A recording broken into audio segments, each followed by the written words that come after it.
Pernahkah kamu terlalu baik pada orang lain, hingga lupa siapa yang sebenarnya paling butuh kamu? Kisah ini tentang seorang ayah yang merawat anak orang hingga sukses, tapi tak sadar. Darah dagingnya sendiri hidup di jalanan. Assalamualaikum sahabat semua. Semoga kalian selalu dalam lindungan Allah Subhanahu wa Ta'ala dan diberi kesehatan serta rezeki yang berkah tanpa henti. Sebelum kita mulai kisah ini, yuk luangkan waktu sejenak, tekan tombol like, subscribe, dan aktifkan loncengnya agar kalian nggak ketinggalan cerita-cerita yang menguras emosi dan penuh pelajaran hidup. Silakan komen kota asal kalian di bawah, siapa tahu ada yang dari kota yang sama. Dan jangan lupa, tulis amin jika kalian juga ingin hidup kalian dilimpahi rezeki halal dan berkah seluas samudra. Namaku Surya. Aku seorang sopir pribadi. Hidup pas-pasan di Jakarta bersama istriku, Sumi. Hidup kami sederhana, sangat sederhana. Rumah kontrakan kecil di gang sempit, hanya cukup untuk tidur dan menaruh harapan. Tapi kami bahagia, setidaknya dulu. Sampai suatu hari segalanya berubah. Dan semua bermula dari seorang bayi laki-laki mungil bernama Aldi. Waktu itu majikanku, Pak Gunawan, meninggal mendadak karena kecelakaan di tol. Istrinya, Bu Ayu, seperti orang yang hilang akal. Anak mereka, Aldi, masih berumur beberapa bulan. Dan aku yang setiap hari antar jemput mereka, tak pernah menyangka akan diminta melakukan sesuatu yang jauh di luar tugas sopir, merawat anaknya, setidaknya sementara, kata Bu Ayu saat itu. Pak Surya, saya mohon, tolong rawat Aldi. Saya harus ke luar negeri, saya nggak sanggup, katanya sambil menangis terseduh. Istriku memeluk bayi itu, dan tanpa pikir panjang, kami bawa pulang Aldi ke kontrakan sempit kami. Awalnya, aku merasa ini hanya sebentar. Tapi hari demi hari, bulan demi bulan. Dan tahu-tahu tahun pun berlalu, Aldi tak lagi bayi. Ia sudah bisa berjalan, memanggil ayah, ibu, pada kami. Dan anehnya, hatiku luluh. Aku lupa ini bukan anakku. Aku bahkan mulai merasa, ini adalah anak yang dititipkan Tuhan, langsung padaku. Tapi di tengah rasa bahagia itu, ada satu nama yang pelan-pelan kulupakan. Arga, anak kandungku sendiri yang kutitipkan di kampung. Waktu kami datang ke Jakarta dulu, Arga baru umur 3 tahun. Aku dan Sumi tak mampu membawanya. Kami takut dia tak bisa tumbuh sehat di tengah kerasnya ibu kota. Jadi, Arga kami titipkan pada ibuku, di desa kecil di Wonosobo. Kupikir, nanti kalau hidupku sudah mapan, aku akan menjemputnya. Tapi hidup tak semudah niat. Setiap hari kerja dari pagi sampai larut malam. Gaji pas-pasan. Dan kebutuhan Aldi makin hari makin banyak. Susu, imunisasi, popok, pakaian, mainan. Istriku bahkan pernah menjual cincin kawin kami agar bisa beli susu formula ketika Aldi sakit demam dan muntah-muntah. Kami puasa demi dia. Kami tahan lapar, tapi tak tahan lihat dia menangis. Dan perlahan, kami benar-benar memperlakukannya seperti anak kandung. Bahkan saat tetangga-tetangga mulai bergunjing, itu anak siapa? Mirip bukan sama Pak Surya ya? Kami hanya tersenyum. Kupeluk Aldi setiap malam, kubacakan dongeng dari koran bekas, kucium keningnya, dan tak sadar. Aku tak pernah lagi kirim kabar ke Arga. 1-2 surat ibuku masih sempat kukirim uang. Tapi aku tak pernah lagi bertanya, bagaimana kabar Arga? Suatu malam, ketika aku sedang memandikan Aldi, ia bertanya, "Yah, aku nanti besar mau jadi kayak ayah, boleh?" Kupandangi wajah kecilnya. Matanya bulat penuh cahaya. Dan aku jawab, "Tentu boleh, Nak. Asal kamu jadi anak baik." Tapi malam itu juga, aku menatap dinding kontrakan yang penuh noda air. Dan seketika, wajah Arga muncul di pikiranku. "Apa kabar kamu, Le? Apa kamu juga tidur dalam dingin? Apa kamu masih ingat wajah Bapak?" Tapi aku mengusir rasa itu. Kubiarkan Aldi tertidur di pelukanku, seperti meninabobokan rasa bersalahku. Kupikir, nanti aku akan pulang ke kampung, nanti aku akan menebus semuanya. Tapi kenyataan adalah, nanti itu tidak selalu datang. Tahun demi tahun berlalu, Seperti embun yang hilang perlahan tanpa jejak, Aldi tumbuh menjadi anak yang luar biasa. Ia pintar, cepat belajar, dan yang paling membuatku bangga, ia sopan dan sangat menghormati kami. Ketika tetangga menyindir, "Beruntung ya Pak Surya dapat anak titipan yang begitu baik," aku hanya tersenyum, meski dalam hati kadang bertanya, benarkah ini keberuntungan? Atau hutang panjang yang belum kubayar kepada Tuhan dan Arga, Aldi, duduk di bangku SD dengan prestasi membanggakan. Tiap kali ia pulang membawa piala lomba menggambar atau sertifikat juara kelas, hatiku melonjak bangga. Aku tak peduli bahwa aku hanya sopir, atau bahwa istriku hanya jualan gorengan kecil-kecilan. Yang penting, anak yang kami besarkan tumbuh luar biasa. Setiap malam kami sholat berjamaah bertiga, membaca doa-doa sebelum tidur, dan bermimpi tentang masa depan Aldi yang cerah. Namun, seperti bayangan di balik cahaya, kenangan tentang Arga perlahan menyelinap di sela-sela kebahagiaan itu. Surat dari ibuku makin jarang datang. Waktu aku coba kirim uang, tak pernah ada balasan. Saat itu aku berdalih. Mungkin sinyal di kampung sedang susah. Mungkin neneknya terlalu tua untuk menulis. Tapi yang sebenarnya terjadi adalah, aku tidak cukup peduli untuk mencari tahu lebih dalam. Sampai suatu hari, sekitar usia Aldi masuk SMP, aku menerima kabar duka. Ibuku meninggal dunia. Aku terdiam di ujung telepon. Dunia seakan berhenti berputar. Saat aku dan istri naik bus malam menuju kampung, hatiku mulai terasa kosong. Sepanjang jalan aku hanya berpikir satu hal. Bagaimana kabar Arga? Sesampainya di kampung, rumah tua itu terasa jauh lebih sunyi dari ingatanku. Banyak yang berubah. Warga kampung menyambut kami dengan tatapan aneh. Salah satu tetangga, Pak Darto, mendekatiku dan berkata lirih, "Surya, kamu baru datang ya? Arga udah lama pergi. Sejak umur 14 tahun dia kabur dari rumah. Katanya mau cari kerja di kota. Sejak itu, nggak ada kabar." "Apa?" Nafasku tercekat. "Kenapa nggak ada yang ngabarin saya? Kami kira kamu sudah tahu. Bukannya kamu nggak pernah kirim surat lagi? Kami pun bingung mau cari kamu di mana." Aku lemas.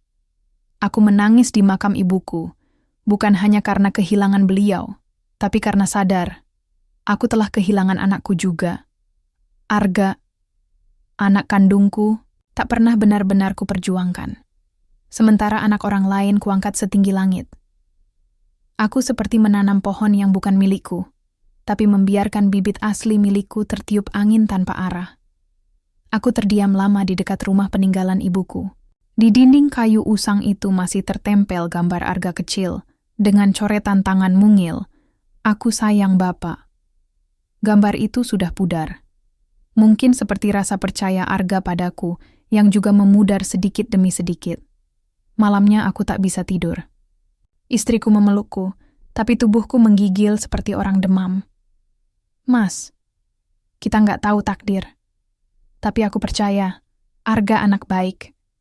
Suatu hari kita pasti ketemu dia lagi," katanya pelan. "Tapi bagaimana kalau dia sudah benci kita? Bagaimana kalau dia kelaparan? Bagaimana kalau dia tidur di jalanan? Sementara aku malah peluk anak orang setiap malam dan memanggilnya nak." Istriku menangis. Dan malam itu, kami berdua hanya bisa memandangi langit kampung yang sunyi, berharap entah pada siapa bahwa Tuhan masih memberi kesempatan untuk memperbaiki semua ini. 3 tahun berlalu sejak kepergian ibuku dan kabar lenyapnya Arga.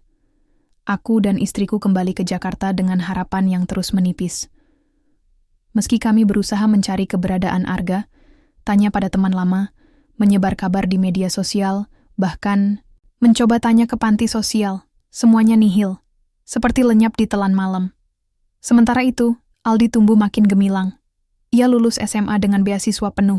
Ia kuliah di jurusan teknik informatika, lalu membangun startup teknologi bersama teman-temannya. Meski masih muda, ia sudah menghasilkan uang sendiri. Bahkan, beberapa tahun kemudian, ia membelikan kami rumah mungil, tapi nyaman di pinggiran Depok. Kami tak lagi tinggal di kontrakan sempit yang penuh suara tetangga bertengkar, tapi kini di rumah bercat krem dengan taman kecil di depan. Namun, hatiku tetap terasa kosong. Aku tetap bekerja sebagai sopir paruh waktu. Bukan karena butuh uang, tapi karena aku tak bisa duduk diam tanpa dihantui bayangan Arga. Tiap kali melihat pemuda berpakaian lusuh di pinggir jalan, aku sempat berpikir, apa itu Arga? Tapi selalu bukan. Wajah mereka tak seakrab bayangan Arga yang masih kecil di ingatanku. Aku tak tahu seperti apa dia sekarang. Apakah dia tinggi? Apakah rambutnya masih ikal? Apakah matanya masih mirip mataku? Suatu malam, selepas menunaikan salat Isya di musala dekat terminal, aku berjalan kaki menembus gerimis. Jalanan becek. Aku buru-buru ingin segera pulang, tapi langkahku terhenti oleh suara batuk, kering, parau, dan sangat menyayat. Di bawah jembatan layang, kulihat seseorang meringkuk dengan selimut robek, menggigil dalam basah. Aku mendekat, pelan. Pria itu kurus, kotor, dan rambutnya acak-acakan. Tapi saat ia membuka mata, ada sesuatu yang membuat dadaku berhenti berdetak. Aku jongkok. "Mas, kamu siapa?" Tanyaku ragu. Ia menatapku. Lalu perlahan, bibir pecah-pecah itu bergumam lirih. "Pak Surya." Aku gemetar. "Arga?" Tanyaku. Suara hampir tak terdengar. Ia mengangguk pelan, lalu tertawa kecil. Tapi bukan. Tawa bahagia. Aku kira ayah nggak bakal kenal aku lagi. Dan saat itu, aku tak sanggup menahan air mata. Aku peluk dia. Tubuhnya ringan, seperti daun kering. Nafasnya sesak. Tapi aku peluk dia erat-erat, seolah ingin menghapus jarak belasan tahun dalam satu pelukan. "Maafkan Bapak, Maafkan Bapak." Ia diam. Tapi pelan-pelan, tangannya memeluk balik. "Aku nggak pernah benci Bapak," katanya. "Cuma, aku dulu pengen banget dipanggil, ditanya kabar. Tapi nggak pernah datang surat, nggak ada telepon. Akhirnya aku pergi, nyoba kerja, tapi malah ketipu orang. Terus, ya begini. Aku ingin teriak, ingin menghukum diriku sendiri. Aku membesarkan anak orang sampai jadi orang kaya, tapi anakku sendiri tidur di bawah jembatan. Aku tak peduli. Orang-orang memandang kami. Aku tak peduli bajuku kotor karena lumpur. Malam itu, di bawah jembatan, Tuhan mempertemukanku dengan rasa bersalah yang selama ini kusembunyikan. "Ayo pulang, Le. Bapak mau nebus semuanya." Dan untuk pertama kalinya, dalam belasan tahun aku menggandeng tangan anakku lagi. Arga ku bawa pulang malam itu. Dengan tubuh ringkih dan batuk yang tak henti, ia rebah di kursi belakang mobil, kepalanya bersandar di pangkuanku. Sepanjang jalan, aku hanya bisa menatap wajahnya, menyesali setiap tahun yang kucuri darinya. Sesampainya, di rumah, Sumi langsung menangis dan memeluk Arga, seperti seorang ibu yang kehilangan anaknya bertahun-tahun lalu dan kini diberi kesempatan kedua. "Astagfirullah, Nak. Maaf ya Allah, maafkan Ibu." Isaknya sembari membersihkan luka di kaki Arga dengan air hangat. Kami tak tidur malam itu. Kami duduk bertiga di ruang tamu, hanya menangis dan bercerita. Arga tak menuntut apapun. Tak ada amarah, tak ada dendam. Hanya cerita tentang hidup di terminal, bekerja sebagai kuli angkut, sempat tinggal di kolong jembatan, lalu diusir, lalu dipukuli, lalu kelaparan. Dan selama semua itu, katanya, ia hanya berharap. Suatu hari Bapak datang cari aku. Dan akhirnya, hari itu datang. Namun di balik kebahagiaan yang terlambat itu, badai pelan-pelan mulai datang. Besok paginya, Aldi datang ke rumah. Ia membawa sekotak roti dan senyuman yang langsung sirna ketika melihat Arga duduk di ruang tamu dengan baju pinjaman. "Ayah." "Ini siapa?" tanyanya. Suaranya datar, tak seperti biasanya. Aku menelan ludah. Dia Arga, anak kandung, ayah." Aldi terdiam, wajahnya kaku, tangannya gemetar sedikit saat meletakkan kotak di meja. "Ayah, maksudnya, selama ini aku bukan anak ayah?" Sumi maju mencoba menjelaskan, tapi Aldi mundur. "Jadi, Semua kasih sayang itu bukan karena aku anak ayah, karena cuma kasihan? Tidak, Aldi. Jawabku cepat. Kamu tetap anak ayah. Kamu bukan darah ayah, tapi kamu tumbuh di hati ayah. Kamu juga anak ayah. Tapi aku nggak tahu kalau aku cuma numpang di hidup kalian. Bentaknya. Matanya merah. Nafasnya berat. Aku kira, aku ini segalanya. Buat ayah. Tapi ternyata ada yang lebih utama. Arga hanya tertunduk, tak berkata sepatah kata pun. Mungkin malu. Mungkin merasa bersalah karena datang seperti badai yang mengacaukan damai rumah ini. Aku nggak butuh ini semua. Aldi menatap kami tajam. Kalau ayah sudah dapat anak kandung ayah, aku bisa pergi. Tidak, Aldi. Tolong jangan pergi. Kamu juga bagian dari hidup ayah. Tanpa kamu, mungkin ayah sudah hancur dari dulu. Tapi kata-kata itu seperti melemparkan bensin ke api. Nah, itu dia. Tanpa aku, ayah hancur. Tapi tanpa dia, ia menunjuk Arga. Ayah tetap hidup, kan? Buktinya ayah nggak nyari dia sampai belasan tahun. Aku terdiam. Kata-kata Aldi menamparku dengan jujur. Semua yang dia katakan benar. Sumi menangis. Aldi, ibu mohon, jangan pergi. Kalian berdua anak kami. Kami sayang kalian berdua. Tapi Aldi melangkah pergi. Dan saat pintu itu tertutup, aku merasa seperti kehilangan lagi. Kali ini bukan Arga, tapi Aldi. Hari-hari berikutnya jadi sunyi. Arga tinggal di rumah, berusaha memulihkan diri. Tapi rumah yang dulu penuh tawa itu kini seperti museum sunyi. Aku duduk setiap malam di depan kamar Aldi yang kosong. Tak ada kabar, tak ada pesan. Seolah dia benar-benar ingin menghilang. Dan di dalam diam itu, aku sadar. Cinta itu tak bisa dibagi rata. Bukan karena kurang cinta, tapi karena terlalu lama menyembunyikan kebenaran. Aku berdiri di persimpangan paling menyakitkan dalam hidupku. Satu sisi adalah anak yang kubesarkan dengan seluruh jiwaku. Dan satu sisi adalah darah dagingku yang telah lama kutinggalkan. Dan sekarang, keduanya terluka karena aku. Hari-hari berlalu dalam keheningan yang menyiksa. Arga masih tinggal bersama kami, tapi tubuhnya makin lemah. Batuknya kian parah, kadang disertai darah. Aku sudah membawanya ke puskesmas, lalu ke rumah sakit, tapi diagnosa dokter menyayat hatiku. TBC kronis yang sudah telanjur menyebar, diperparah oleh bertahun-tahun hidup di jalanan tanpa gizi dan perlindungan. Aku terdiam mendengar itu. Lututku lemas. Ingin sekali rasanya waktu berputar kembali, agar aku bisa datang lebih cepat, bisa menyelamatkan Arga sebelum tubuhnya rusak seperti ini. Setiap malam aku duduk di tepi ranjangnya, menyuapinya bubur, menyeka keringatnya, dan kadang menangis dalam diam saat ia tertidur. Dalam tidurnya, Arga sering mengigau, memanggilku, menyebut nama neneknya. Kadang memanggil ibu sambil menggenggam udara kosong. Dan setiap kali itu terjadi, dadaku seperti diremas-remas oleh tangan tak terlihat. Sumi tak pernah berhenti berdoa. Ya Allah, kalau Engkau masih beri kami waktu, biarlah Arga sembuh. Biarlah anak kami kembali ceria.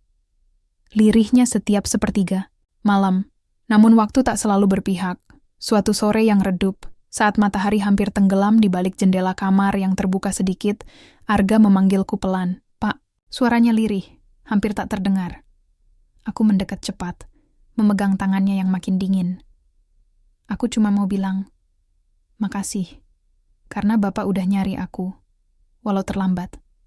Tapi aku senang, bisa tidur lagi di rumah ini, bisa makan buatan ibu, bisa dengar azan. Dari dalam rumah, aku menangis, menunduk di tepi ranjang. Maaf, Le, Bapak yang salah. Bapak egois. Bapak pikir Bapak sedang menyelamatkan anak orang. Padahal Bapak membiarkan darah daging, sendiri tersesat. Arga tersenyum. Matanya berkaca-kaca, tapi bibirnya tenang. Aku gak pernah benci Bapak. Aku cuma kangen. Lalu, perlahan genggaman tangannya melemah. Napasnya tersendat, matanya terpejam, dan detik itu, sunyi. menyelimuti seluruh rumah. Sumi berteriak pelan. Aku hanya bisa menunduk, menggenggam tubuh yang kini tak lagi panas. Arga telah pulang. Bukan ke rumah ini, tapi ke rumah yang kekal.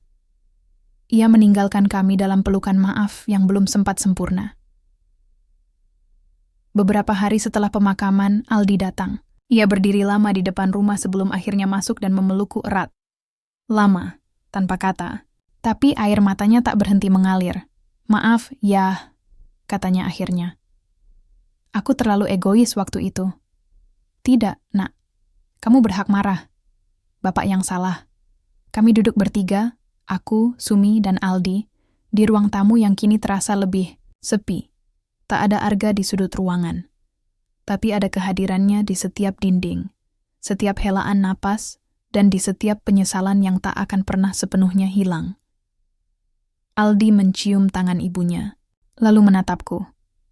Mulai sekarang, aku yang akan jaga bapak dan ibu. Dan aku tersenyum. Pahit, tapi penuh syukur. Aku kehilangan satu, tapi semoga tak kehilangan dua. Meski luka ini akan terus berdarah, aku tahu.